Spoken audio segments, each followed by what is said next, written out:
What you've heard, that women shouldn't enter Muslim cemeteries because the dead see them naked, is not from any authentic or foundational Islamic source.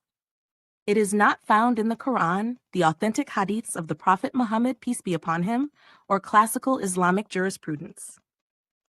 Here's what's actually going on. 1. Islamic teachings about women visiting graves.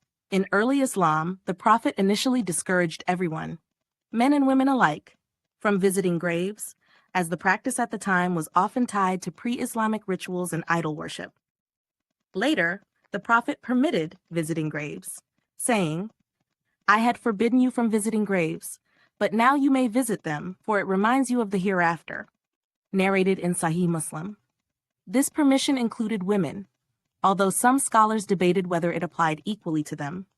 There are authentic reports of women, like Aisha, the Prophet's wife, visiting graveyards, which strengthens the permissibility view. Why the debate about women exists. Some scholars discouraged frequent visits by women to graveyards, not because of nudity or troubling the dead, but mainly for reasons like emotional sensitivity, frequent weeping or wailing, avoiding fitna, temptation or disorder in public spaces in that era, cultural modesty norms. But many contemporary scholars do not prohibit women from visiting graves, especially if they observe appropriate conduct, e.g., modest dress, respectful behavior. What about the dead see them naked claim?